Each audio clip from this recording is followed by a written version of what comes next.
বাজে কটা?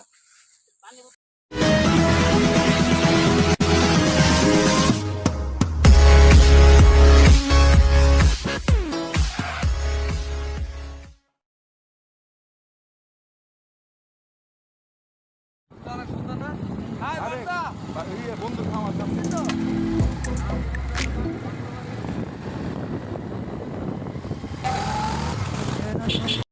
Hello viewers, travel and food BD চ্যানেলে আপনাকে স্বাগতম জানিয়ে শুরু করছি আমার নতুন ভিডিও। আর আপনি যদি এই চ্যানেলের নতুন হয়ে থাকেন তাহলে অবশ্যই সাবস্ক্রাইব করবেন চ্যানেলটি।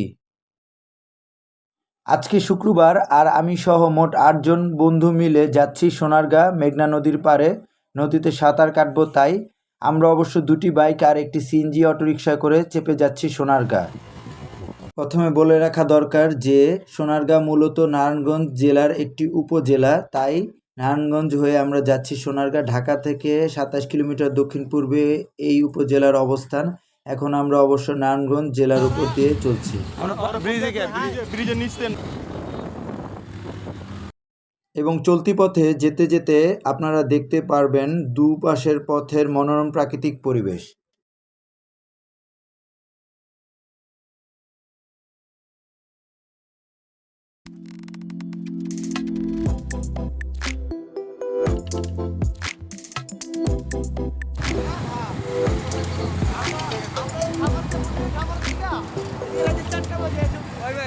সুন্দর লাগতো না? রং দূর জায়গা থেকে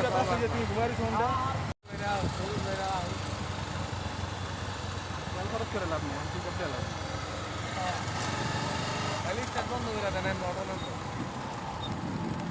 না। না ইচ্ছা বন্ধ করলে পিছনের গাড়ি মাইরা দিবে।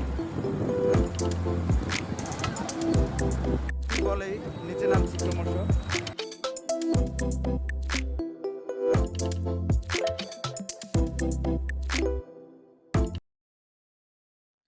আমরা অবশ্য যাচ্ছি মুরাপাড়া জমিদার বাড়ির সামনের যে রাস্তা হয়ে।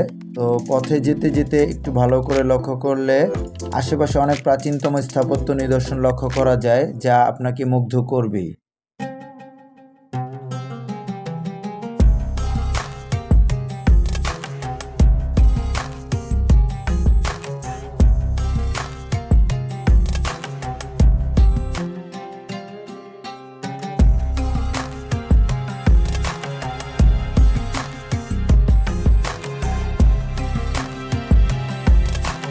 পথে যেতে যেতে সোনারগাঁ সম্বন্ধে কিছু ঐতিহাসিক তথ্য আপনাদের জানিয়ে রাখা দরকার। সোনারগাঁ বাংলার ঐতিহাসিক অঞ্চলের অন্যতম প্রাচীন রাজধানী ছিল।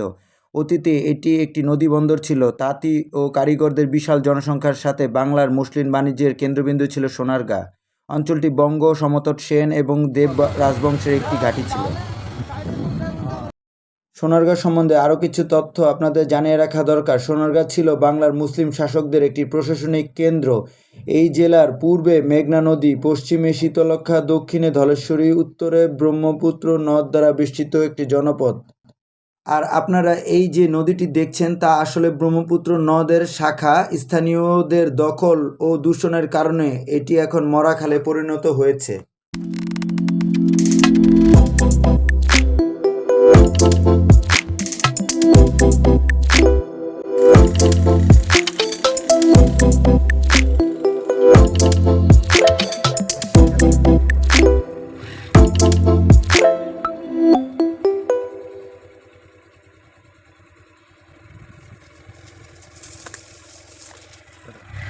এছাড়াও ইতিহাস থেকে সোনারগাঁ সম্বন্ধে আরও কিছু জানা যায়। গিয়াসউদ্দিন আজম শাহের রাজত্বকালে বঙ্গীয় সালতানাতের রাজধানী ছিল।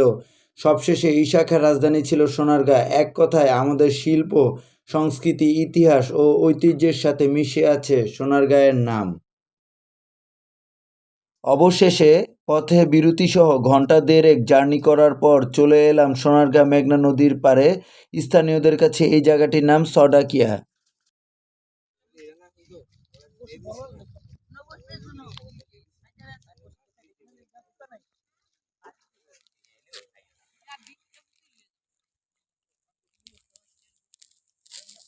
বালুতে গাড়ি সবাই মিল্লা যায় আল্লাহ কান্দ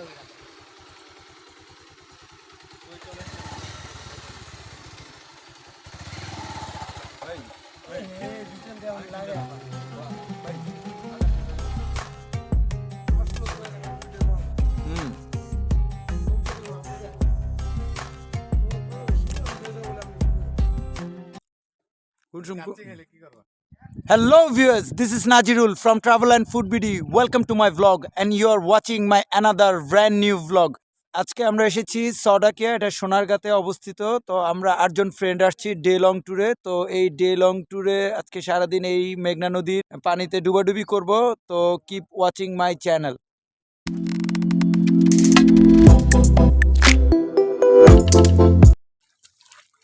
ভাই পানি ওরে না।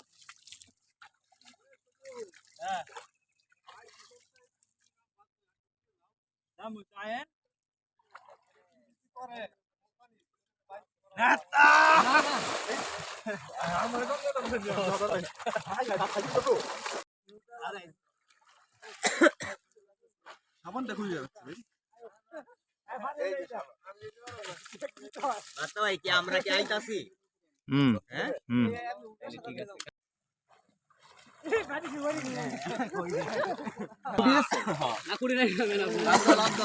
না দূরে থেকে জ্বালাব জ্বালাব ভাই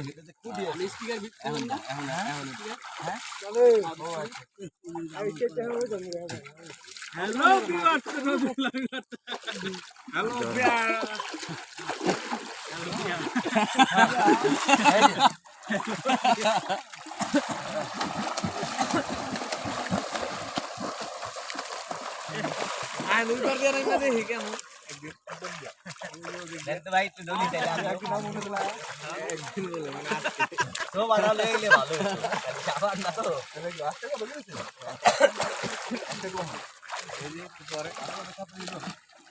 না এখানেই ডুবে যাবে উল্টা পাল্টা দিয়ে আই এখন কোন তো ঠিক আছে ওই রনির মতো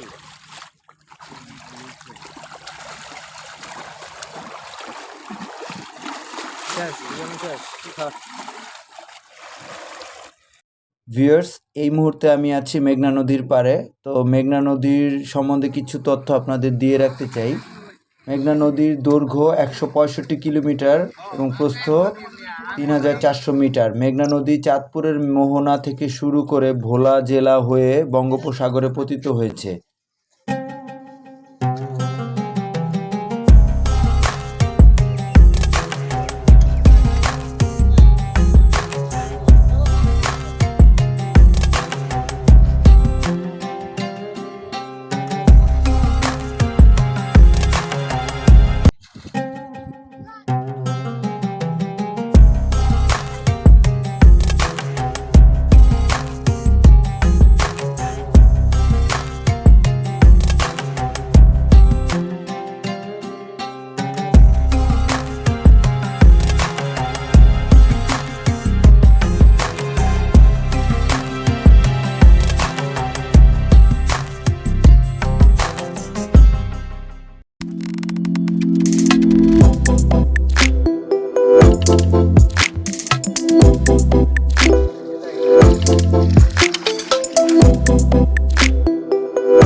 সবার না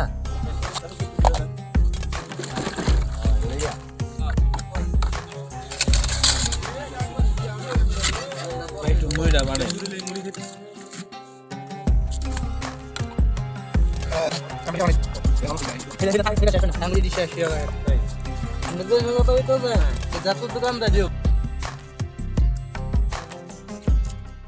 বেশ কিছুক্ষণ নদীতে ডুবাডুবি করে আমরা দলবল নিয়ে চলে এলাম গ্রামের মাঠে। চারিদিকে সবুজ ফসলের মাঠ, অসাধারণ সুন্দরের হাতছানি। তাই তো কবির চোখে হেঁটে যাই রৌদ্র শুভ্রতায় ঘেমে, কখনো বৃষ্টির বর্ষণে কাশফুল ছুঁয়ে, কখনো শঙ্খচিল বৌন হাঁস হয়ে নির্জন আধারে জোনাকির মৃদু আলোয়।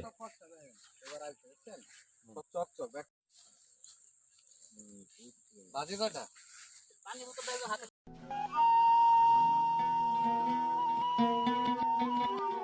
2,000 years later.